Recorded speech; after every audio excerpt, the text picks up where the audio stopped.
The first time I saw a human weapon, I laughed so hard that my secondary breathing tubes spasmed.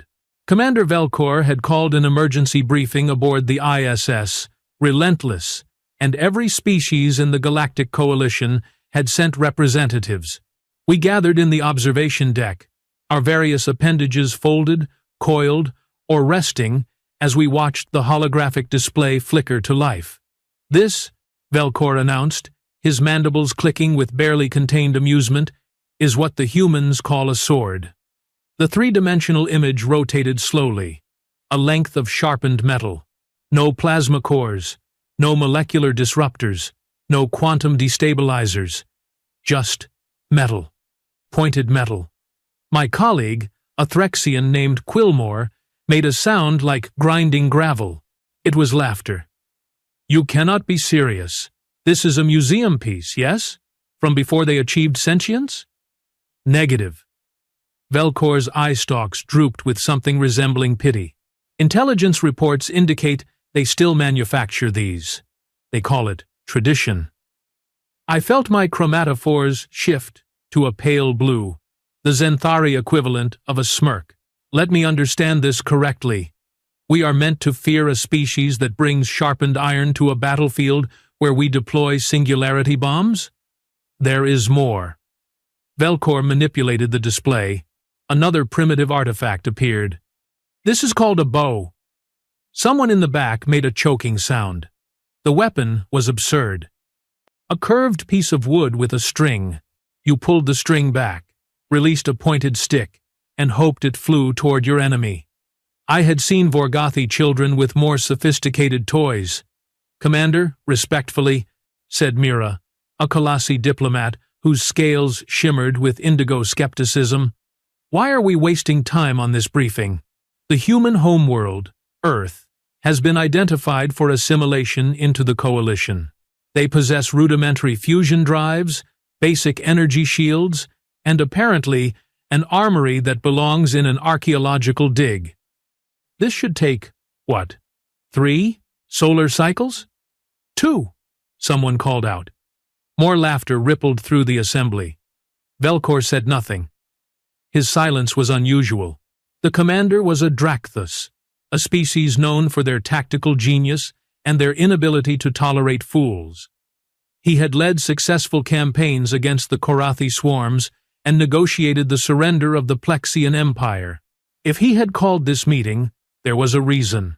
The human civilization, he began slowly, is classified as Stone Age transitioning to Nuclear Age. They have been spacefaring for less than 70 of their years. Their military technology is laughably primitive by our standards. However, the Coalition Council has requested a detailed tactical assessment before we proceed with contact protocols. A detailed assessment? Quillmore's vocal sac inflated with derision. Commander, I could assess their entire military capacity during my morning meditation. They are babies playing with sticks. Perhaps. Velcor's tone remained neutral. Nevertheless, we have deployed reconnaissance drones to observe their military exercises. The footage is educational. We were looking at an Earth landscape, what humans called a desert. Tan sand stretched in every direction under a harsh yellow sun. A group of human soldiers, perhaps 20 of them, moved in formation across the terrain. They wore fabric uniforms, carried projectile weapons that used chemical reactions to propel metal slugs, and communicated through radio waves that any competent hacker could intercept in seconds. Primitive, Mira observed. Then the exercise began. The humans split into 2 groups. One took defensive positions behind sand dunes, while the other prepared to assault. I watched with the detached interest of someone observing an antique timepiece, curious about its mechanical workings but never questioning its obsolescence. The attacking group moved forward. They used smoke grenades, actual smoke, not photon dispersers. They coordinated through hand signals when their radios supposedly failed. They threw explosives that detonated on impact rather than phasing through shields. And then something strange happened. One human soldier, separated from his unit, found himself surrounded by 3 opponents from the defending team. His projectile weapon had run out of ammunition. The logical choice was surrender. The tactical choice was retreat. Instead, he drew a knife from his belt. Not an energy blade, not a molecular cutter. A knife. Sharpened steel, maybe 20 centimeters long. My colleague Quillmore made that grinding sound again. Oh, this is rich. He is going to fight 3 armed opponents with the human moved. It was not the graceful, economical motion of a trained galactic marine. It was explosive, brutal, and absolutely terrifying in its efficiency. He closed the distance to the first opponent in less than 2 seconds, deflected the training weapon with his forearm, and placed the knife against the other soldier's throat. Exercise over. That one was dead.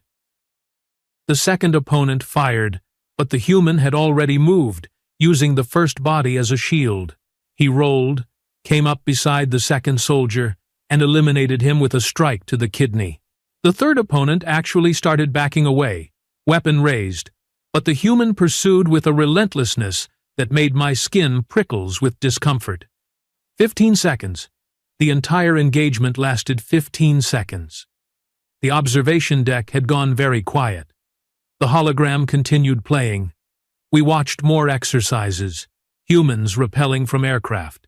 Humans breaching fortified structures. Humans conducting underwater demolitions. Humans parachuting into hostile territory. Every piece of equipment they used was at least 500 years behind current galactic standard. Every tactic they employed relied on physical endurance, pain tolerance, and a disturbing willingness to close to melee range rather than maintain safe firing distances. They still teach hand-to-hand combat, Velcor said into the silence. Every human soldier, regardless of specialty, receives extensive training in unarmed fighting and bladed weapons. It is considered essential. But why? Mira's question echoed what we were all thinking. Why waste time on skills that are obsolete? No modern battle requires... Exactly. Velcor's eye stalks focused on her. No modern battle, by our standards, requires such skills. The question we must ask ourselves is simple. What kind of species continues to perfect the art of killing with primitive weapons long after they have invented alternatives? What does this say about their fundamental nature? I felt my chromatophores flicker between colors, unable to settle on an emotion. Unease, maybe. Or the first whisper of something darker. Quillmore broke the tension. It says they are sentimental fools clinging to the past. Commander, with respect, this does not change the fundamental equation. They are technologically inferior. We have plasma cannons that could level their cities from orbit. We have cyber warfare capabilities that could shut down their entire power grid. We have biological agents that... Yes. Velcor waved a manipulator appendage dismissively. We have all of these things, and I am certain the Council will note your enthusiasm in the records. However, I suggest we continue the briefing before making final assessments. The hologram changed again. This time we were looking at historical footage, judging by the primitive quality of the recording. The date stamp indicated it was from approximately 80 Earth years ago during what humans called World War II. This is a human conflict, Velcor explained. Approximately 60 million of them died. Notice the weapons. We watched in silence as grainy images showed human soldiers advancing through ruined cities, across beaches, through forests. They carried rifles that would jam in mud. They drove tanks that could be disabled by a lucky strike. They flew aircraft that required physical piloting and could be shot down with simple ballistics. And yet, they fought, for years, across entire continents, with a ferocity that made the footage difficult to watch. This is madness, someone whispered. This is humanity, Velcor corrected. Now, observe this particular battle. It is called Iwo Jima. The footage showed a small island, volcanic rock, and black sand. Human soldiers attempting to land on beaches, while other humans fired down from elevated positions. The casualties were staggering. Bodies in the water, bodies on the sand, explosions that threw more bodies into the air. Any rational military force would have retreated, would have reassessed, would have found another solution. The humans kept coming, wave after wave. They used flamethrowers, weapons that sprayed burning liquid. They used grenades. They used bayonets, which were knives attached to rifles for close combat. They fought for every meter of ground. The battle lasted over a month. Thousands died for a piece of rock, barely 8 square kilometers in size. Inefficient, Mira said, but her voice lacked conviction. Inefficient, Velcor agreed, but effective. They took the island. Now, here is where it becomes interesting. This is footage from their training facilities. Current day. The hologram showed human soldiers practicing the exact same tactics. Landing on beaches, clearing fortified positions, fighting in confined spaces with knives and improvised weapons. Training for battles that, by all logical assessment, should never occur in modern warfare. They are preparing for an enemy that does not exist, I said slowly. Or, Velcor's mandibles clicked with approval. They are preparing for any enemy, including enemies they have not yet met, including enemies with technology far superior to their own. The implications hung in the air like a bad smell. We were the superior technology. We were the enemy they had not yet met. Quillmore shifted uncomfortably. You are suggesting they might resist assimilation? Commander, their entire military could not stop a single coalition dreadnought. This is mathematical fact. Mathematical facts, Velcor said, have a way of becoming irrelevant when biology enters the equation. Let me show you one more thing. The final hologram was recent footage, recorded just 3 local days ago according to the timestamp. It showed a human military base, something they called Fort Keller. We watched soldiers conducting routine drills. Then, without warning, an alarm sounded. The humans immediately grabbed weapons and took defensive positions. The entire base transformed from training mode to combat readiness in under 2 minutes. There was no actual threat, Velcor explained. This was a surprise drill. Notice the response time. Notice the fact that every human, from the commanding officers to the maintenance crew, armed themselves. Notice that they defaulted to weapons that require no power source, no ammunition, no technology beyond sharpened metal and human muscle. One of the soldiers on screen, a young female with her hair tied back, was checking her rifle. When she finished, she drew a knife from her boot and tested the edge against her thumb. A drop of blood appeared. She smiled, wiped the blade clean, and resheathed it. She had deliberately cut herself to verify the weapon's sharpness. The pain was not a deterrent, it was quality control. My chromatophores had settled on a very pale green. Among Zenthari, this indicated fear, though I was not yet ready to admit that to myself. I have been studying human history, Velcor continued, and I have found a pattern. Humans name their historical ages after the materials they used to kill each other. The Stone Age, when they used rocks. The Bronze Age, when they discovered metal alloys. The Iron Age, when they perfected iron smelting, primarily for weapons. They measure their civilization's progress by improvements in their ability to commit violence. That is disturbing, Mira said. That is reality.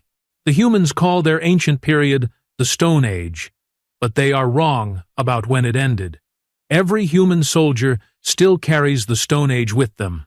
The willingness to pick up a rock, a stick, a piece of sharpened metal, and use it to kill. They have simply added nuclear weapons and aircraft carriers to the arsenal. They have not replaced the primitive tools. They have supplemented them. Quillmore's vocal sac had deflated completely. What is your recommendation, Commander? Velcor was quiet for a long moment. On the screen behind him, the human soldier who had cut her thumb was now laughing with her companions. sharing some joke we could not hear. She looked young, harmless even.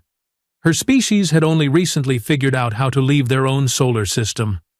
They had no shields, no energy weapons, no quantum drives, and yet I felt a chill that had nothing to do with the temperature. "My recommendation," Velcor finally said, "is that we proceed with extreme caution.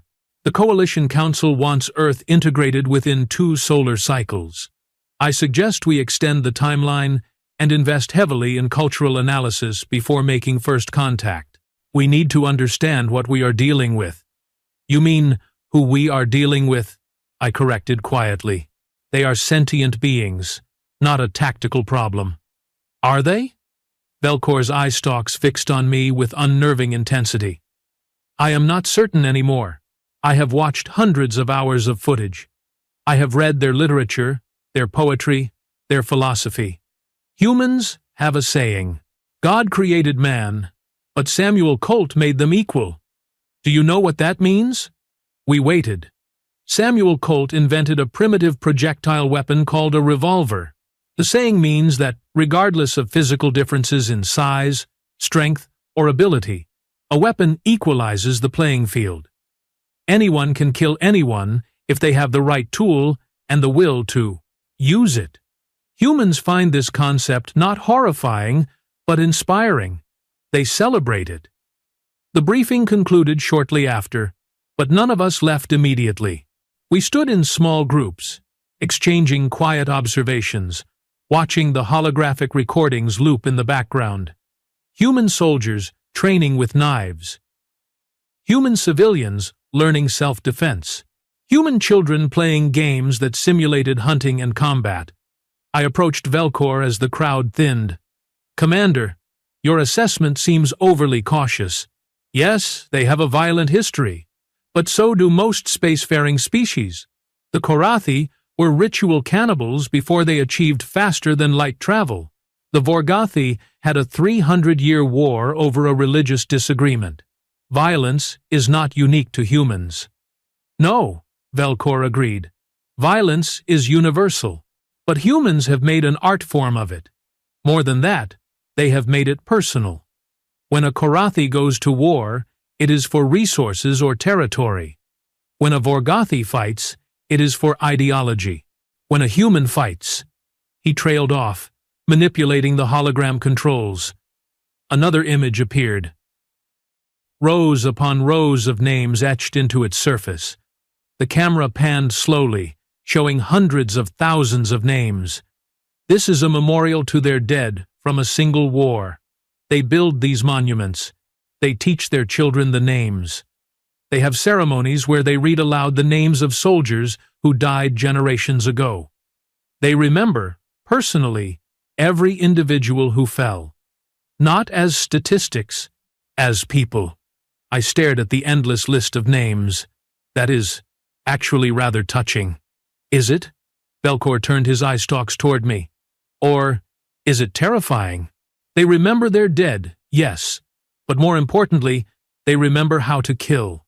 Every tactic, every weapon, every hard-won lesson, purchased with blood. They do not forget. They do not move on. They preserve it, refine it, pass it down through generations. A human soldier today trains using methods perfected on battlefields 1,000 years ago. Tradition? I said weakly. Preparation, Velcor countered. They are preparing, always preparing, for the next war, because they assume there will always be a next war. He closed the hologram. The observation deck plunged into the dimmer ambient lighting.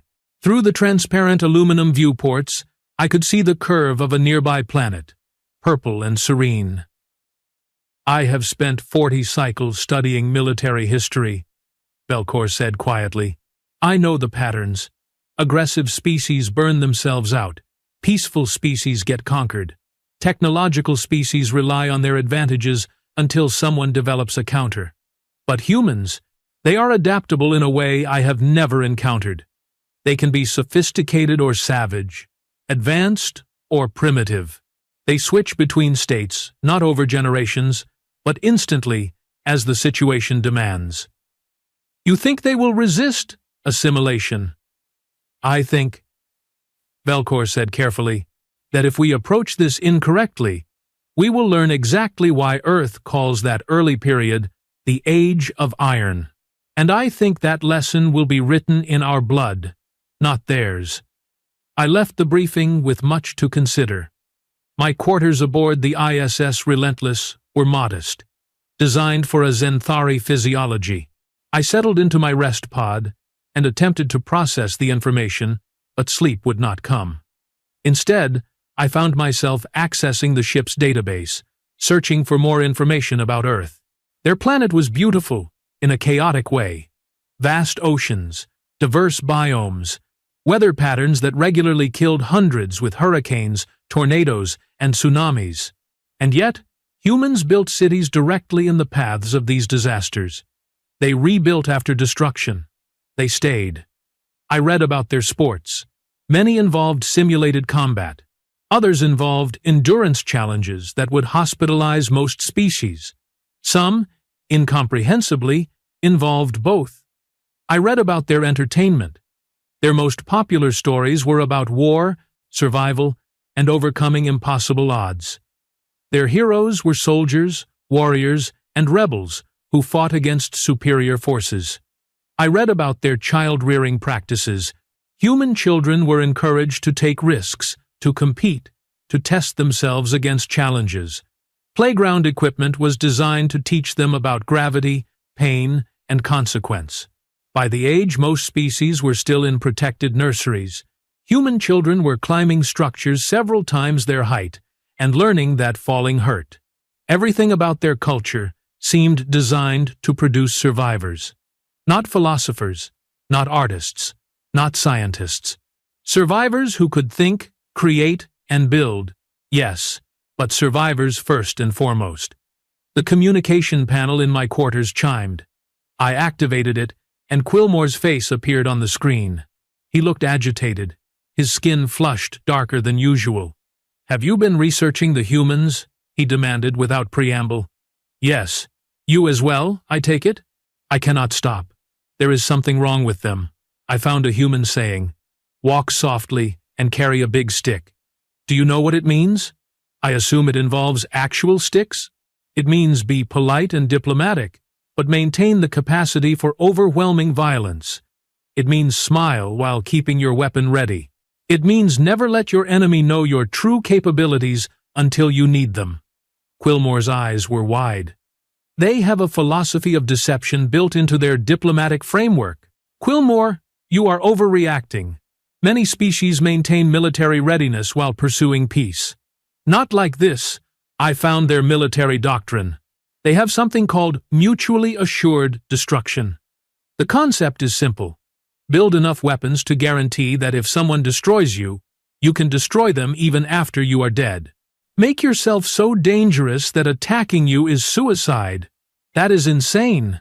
That is humanity. And here is the terrifying part. It worked. They had two major powers, both with nuclear weapons, both ready to annihilate each other. And they did not. They maintained this balance of terror for decades. They lived their entire lives, knowing that at any moment their species could be extinct, and they just continued. Had children, built cities, made art, as if apocalypse was simply another weather condition to plan around. I had no response to that. We talked for a while longer, sharing discoveries, each revelation more unsettling than the last. When Quillmore finally disconnected, I sat in darkness, thinking, Velcor was right.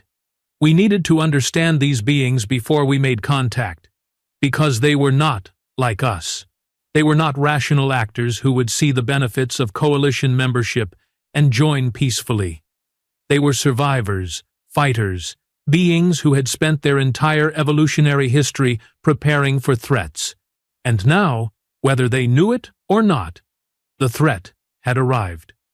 The Galactic Coalition was coming, with our superior technology, our advanced culture, our offers of peace and prosperity. I wondered what the humans would do when they realized that their Stone Age weapons, their Iron Age tactics, and their primitive military might were all that stood between them and assimilation. I wondered if we had made a terrible mistake by assuming this would be easy. The human soldier on the screen, the one who had tested her knife's edge on her own thumb, had smiled as she cut herself. Not a grimace of pain, a smile of satisfaction. The weapon worked. The weapon was ready. I realized, as I finally drifted towards sleep, that humans had been ready for us for a very long time. They had been ready for something like us since they first picked up rocks and used them to defend their caves. We had better technology, better ships, better weapons by every measurable metric. But they had something we did not, something we had evolved past or never possessed in the first place. They had the willingness, the eagerness, even, to bleed. I dreamed of stone, knives and iron swords, and of a young species that had named an entire age after its ability to kill. When I woke, I knew Velcor was right. This was not going to be easy at all. 3 cycles passed before the Coalition Council approved Velcor's extended timeline, and in those 3 cycles, everything changed. Not with humanity, they continued being exactly what they were, but with us, with how we saw them, with how we understood what we were about to do. I spent those cycles studying. So did Quillmore, Mira, and a dozen other analysts assigned to the Earth Project. We compiled reports. We built psychological profiles. We created tactical assessments that grew longer and more complex with each passing day. And then the Council, in their infinite wisdom, rejected our recommendations. Contact would proceed as scheduled. 2 dreadnoughts, the ISS Relentless and the ISS Dominion, would enter Earth's orbit and broadcast a message of peaceful integration. Standard protocol. They had done it 100 times before, with 100 other species. Commander Velcor accepted the orders without argument. He was a soldier, after all, but I saw his mandibles twitch in a way that suggested deep unease. The day of first contact arrived with no ceremony aboard our ship. We simply dropped out of faster-than-light travel at the edge of Earth's solar system and began our approach. The plan was straightforward. Enter orbit around their homeworld, broadcast a message in their dominant languages, wait for their governments to respond, demonstrate our technological superiority through a harmless display of power, accept their inevitable surrender, and begin integration protocols. Simple, clean, efficient. I was on the observation deck when we passed their moon, a gray satellite pocked with craters. Humans had actually landed there using chemical rockets, a feat of engineering that was simultaneously impressive and absurd. They had planted flags and left footprints, and returned home to celebrate, all for a barren rock. Earth came into view, and I understood immediately why humans fought so hard for it. The planet was stunning. Blue oceans covered most of the surface, interrupted by green and brown continents. White clouds swirled in patterns that suggested active weather systems. It looked alive in a way most worlds did not. Beautiful, is it not? Mira had approached without me noticing. Her scales had shifted to a contemplative silver. We were about to find out. The Relentless and Dominion took up positions in high orbit, deliberately visible to any observation equipment the humans possessed. Within minutes, our sensors detected increased radio chatter from the surface. Their defense networks had activated. Primitive radar systems tracked our ships. Military bases around their planet went to alert status, exactly as predicted. Fear first, then curiosity, then negotiation. Standard pattern. Velcor activated the communications array. The message we broadcast was simple, translated into English, Mandarin, Spanish, Arabic, and a dozen other Earth languages. Greetings, people of Earth. We are representatives of the Galactic Coalition, a union of 743 civilized species. We come in peace to offer you membership in our alliance. Please respond on this frequency. We wish to negotiate the terms of your integration into galactic society. We waited. Silence from the planet below. Their military channels buzzed with activity, but no official response came. Not for 20 minutes. Then 40. Then an hour. They are conferring, Quillmore said. Trying to present a united front. Or preparing a defense, I murmured. Defense? Quillmore's laugh was forced. Against what? We could glass their planet from here. They must know that. Knowing and accepting are different things. Finally, a response. Audio only. No video. Ah, human voice. Male. Speaking English with a flat accent that our translators identified as North American. This is General Marcus Holt, United Earth Defense Command. We have received your message. We request 48 hours to prepare an appropriate response to your offer. Velcor's eye stalks twisted in surprise. 48 hours? That is unusually quick for a planetary government to reach consensus. Perhaps they are more unified than we thought, Mira suggested. Or perhaps, I said quietly, they already have a response prepared. They have been watching our ships approach for hours. They knew we were coming before we broadcast anything. Velcor considered this. General Holt, we acknowledge your request. You have 48 of your hours. However, we must insist that all military forces stand down during this period. Any aggressive action will be interpreted as rejection of our peaceful intentions. A pause. Then, negative. Coalition vessel. Our defense networks remain active. We have no intention of attacking you, but we will maintain readiness. Call it a cultural preference. The communication ended. Velcor made a sound like grinding metal, the Dracthus equivalent of a nervous laugh. Cultural preference. They are holding us at gunpoint while negotiating. Gunpoint? Quillmore scoffed. They have nothing that could harm us. Their most advanced weapons are nuclear missiles that our shields could deflect indefinitely. Yes, Velcor agreed, but they do not know that for certain. And yet, they refuse to stand down. That tells us something important. What does it tell us? That they would rather die fighting than appear weak, even when the fight is unwinnable.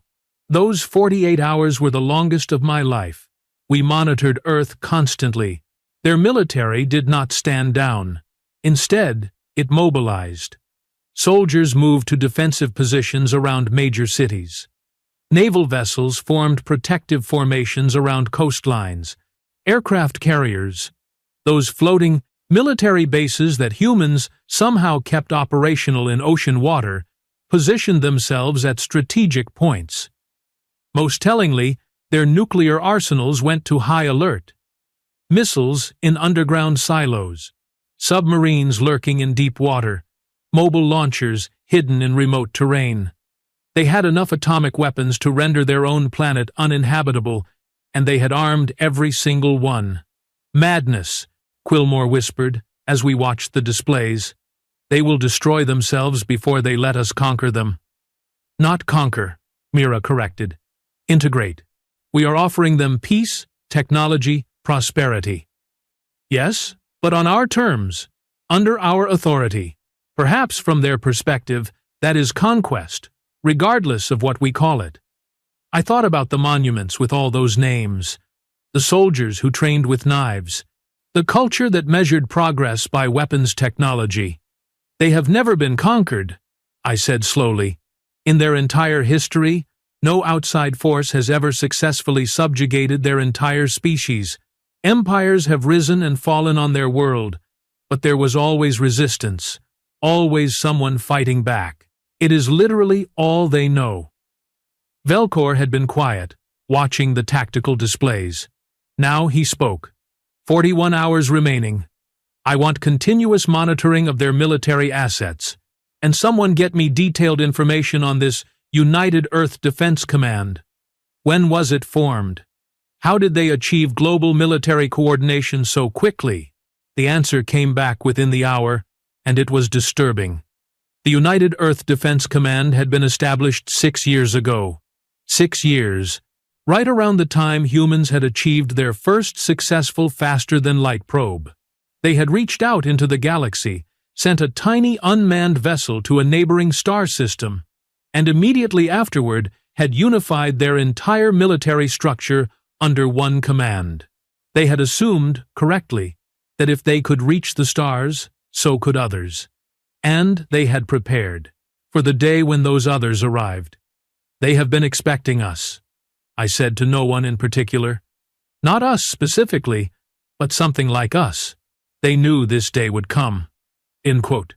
"Paranoia," Quillmore muttered, but his vocal sac had deflated again. Or wisdom. From their perspective, first contact with aliens could go two ways: peaceful or hostile. They prepared for both. The question is, which category do they put us in? We got the answer at the 47-hour mark, 1 hour before their deadline expired. General Holt contacted us again, and this time he included video.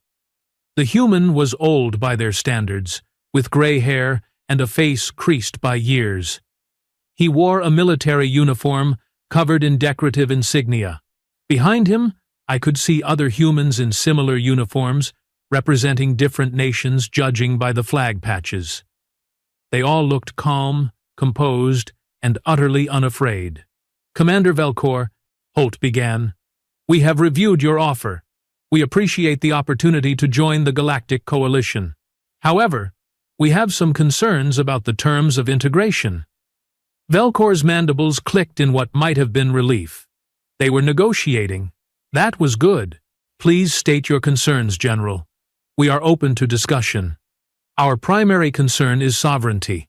Your standard integration protocol requires new member species to surrender military authority to Coalition command, submit to Coalition law, and accept Coalition oversight of technological development. Is that correct?" "It is. These measures ensure stability and prevent conflicts between member species." "I see. And what happens if a member species refuses integration?" The question hung in the air. Velcor hesitated, just for a moment. "That has never occurred, General. The benefits of Coalition membership are self-evident. No rational species has ever refused. But if one did, hypothetically, then economic sanctions would be imposed, trade restrictions, quarantine from galactic commerce. Eventually, the species would reconsider." "Eventually," Holt nodded slowly. "And if they still refused? If they preferred isolation to submission?" "Submission is a harsh word, General. We prefer integration." "Answer the question, Commander." Velcor's eye stalk stiffened. I had never heard anyone speak to him in that tone. If a species adamantly refused integration and posed a security risk to the Coalition, military intervention would be considered. However, this has never been necessary. Every species has seen reason. Seen reason or been forced to comply? General Holt, I assure you. Let me save us both some time, Commander. Holt leaned forward, and his eyes, those strange human eyes with their whites and colored irises, fixed on the camera with an intensity that made my chromatophores flicker. "We have spent the last 47 hours analyzing your ships, your technology, your language patterns, and your diplomatic protocols. We have consulted with our best scientists, strategists, and historians, and we have reached a unanimous conclusion, which is, we decline your offer." The observation deck went silent. Every being present froze. Decline? They were declining Coalition membership? That was impossible. No species declined. The benefits were too great. The alternative was isolation, technological stagnation, eventual irrelevance. Velcor recovered first. The Coalition represents nearly 3/4 of known sapient species. We offer access to trade networks spanning thousands of systems, medical technology that could cure every disease plaguing your species, energy solutions that would end your resource conflicts, educational exchanges that would advance your science by centuries. You would refuse all of this? We would. Because the price you ask is too high. You want our independence, our right to self-determination, our freedom to make our own choices, even if they are mistakes. And that is not for sale. Then, would you choose isolation? We choose sovereignty. We will develop at our own pace, make our own discoveries, and solve our own problems. If the coalition wishes to engage with us as equals, we are open to discussion. But we will not be absorbed. We will not be integrated. We will not surrender our freedom to anyone, no matter how advanced, how powerful, or how well-intentioned. Velkor's voice took on a harder edge. General, you are making a decision based on pride, not logic. Your species is in its infancy. You need guidance, protection, structure. We need freedom, Commander. Everything else, we will figure out ourselves. That is what we do. That is what we have always done. You are condemning your species to struggle when you could have prosperity. Then, we will struggle. Humans are very good at struggling. Holt smiled, and it was not a friendly expression. We have done it for our entire existence, and we are still here. Still growing, still learning. We will be fine. Mira had moved to stand beside me. She whispered, "They are actually going to refuse. They are actually going to choose the hard path." "Of course they are," I whispered back. "They always choose the hard path. It is their nature." Velkor was not finished. "General, I must be blunt. If you refuse integration, the Coalition Council may decide that an uncontacted human presence represents a security risk. Your species develops quickly. Your military capabilities, while primitive now, could pose a threat in the future. The Council has authorized me to ensure that Earth does not become a destabilizing factor in this region of space." "Is that a threat, Commander?" "It is a statement of fact." Holt nodded slowly. "Then let me respond with a fact of my own. We are transmitting to you detailed scans of our current military deployments. Every base, every ship, every weapons platform. You should receive the data in a few seconds." Our systems chimed. The data package arrived, and our analysts immediately began processing it. What we saw made no strategic sense. The humans had just given us a complete map of their defenses. Positions, capabilities, weaknesses, everything we would need to conquer their planet. "Why?" Quillmore asked. "Why give us this information?" Then the second part of the transmission arrived. Video footage, multiple streams, humans in underground bunkers, checking equipment, submarine crews running through launch sequences, mobile missile units moving into firing positions, and everywhere, those primitive backup weapons, rifles, pistols, knives, humans loading them, checking them, preparing them. "This is what you need to understand about us," Holt said, and his voice had gone very quiet. "We know you can destroy us. Your technology is far superior. If you decide to attack, we will lose. Our cities will burn. Millions will die. Maybe billions. And we cannot stop that. Then, why resist? Because we can make you pay for every inch of our world. We have 4,200 nuclear weapons, Commander. Some are on missiles, some are on aircraft, some are on submarines that you will never find. And if you attack us, every single one of those weapons will launch. Not at our own planet. At your ships. At any coalition vessel in our solar system.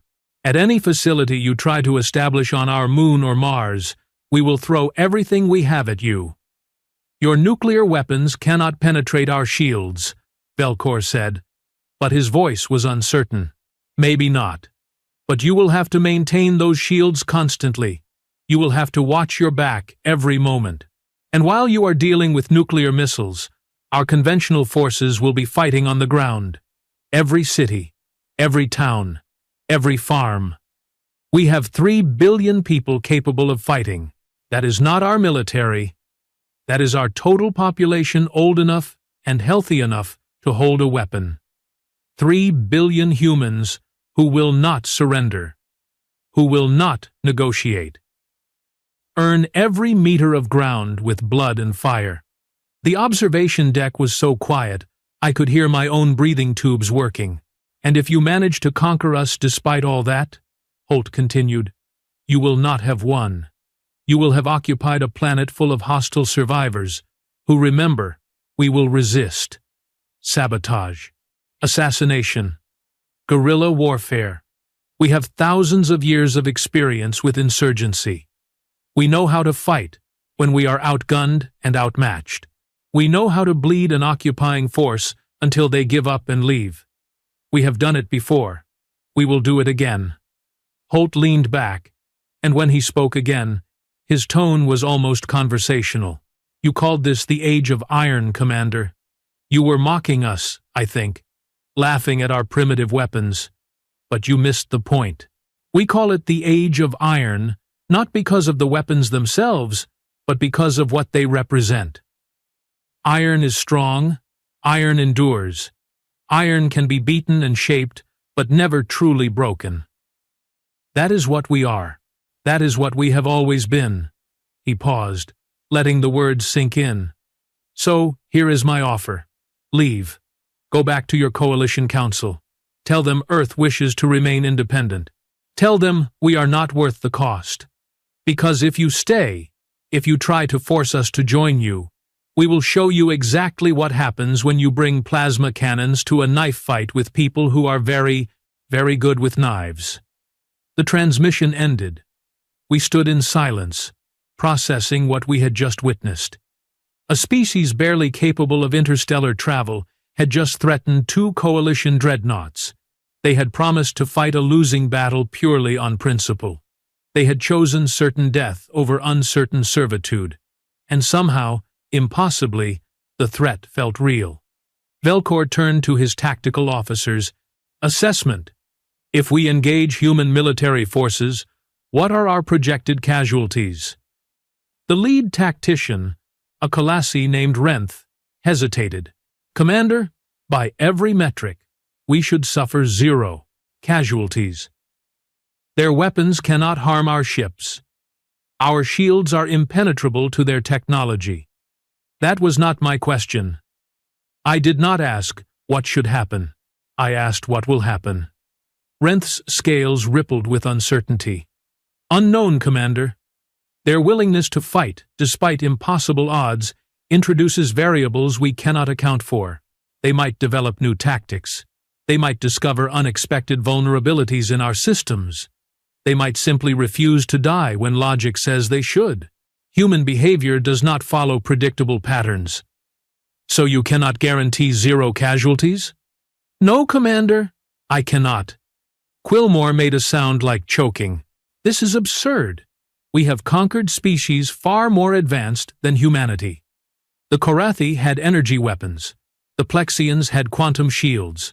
Both surrendered when faced with overwhelming force. But we are actually considering retreat from a species that still uses gunpowder? The Korathi and Plexians were rational, I said softly. They calculated the odds and surrendered when defeat was inevitable. Humans are not rational. They are emotional, stubborn, willing to die for concepts like freedom and sovereignty. You cannot negotiate with that. You cannot intimidate that. You can only kill it. And even then, you are never sure it is really dead. Mira had pulled up the historical files we had compiled. Commander, I have been reviewing human military history. In every major conflict, the side with superior technology did not always win. The humans have a phrase, asymmetric warfare. It means using unconventional tactics to negate technological advantages. They are masters of it. If we invade, they will not fight the battle we want. They will fight the battle they can win. There is no battle they can win against us, Quillmore insisted. We could bombard their planet from orbit and never risk a single soldier. And then what? Velcor asked. We rule over ashes? We integrate rubble? The Council wants Earth's resources, both material and biological.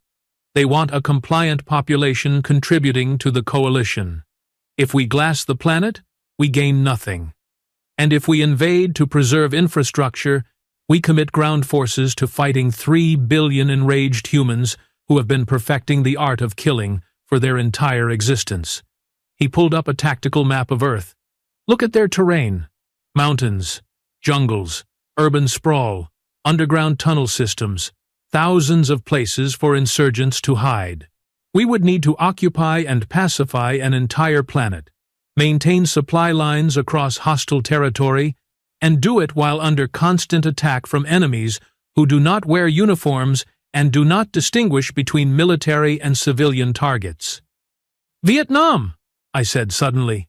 Everyone turned to look at me. It was a human conflict. A technologically superior power invaded to prevent political integration they disagreed with. They had aircraft, helicopters, chemical weapons. The defenders had rifles and determination. The war lasted 20 years. The technologically superior power lost. One example, Quillmore protested weakly. Afghanistan. The Soviet invasion. 9 years. Superior firepower. Lost. The American occupation. 20 years. Superior everything. Lost. These are not ancient histories. These are modern conflicts with modern weapons, and in each case, the invaders eventually gave up because the cost was too high. I looked at Velcor. General Holt knows all of this. He is betting we know it too. He is betting we will decide Earth is not worth the price they will make us pay. Velcor was silent for a long time. When he finally spoke, his voice was heavy with resignation. There is another factor to consider. Precedent. If we attack Earth, and the campaign becomes costly, other species will see that the coalition can be resisted. Our authority depends on the perception that resistance is futile. If humans prove otherwise, if they make us bleed, the entire structure of the coalition could be threatened. So we do nothing? Quillmore asked. We let them defy us? We let them have their sovereignty. We report to the Council that Earth has declined integration but poses no immediate threat.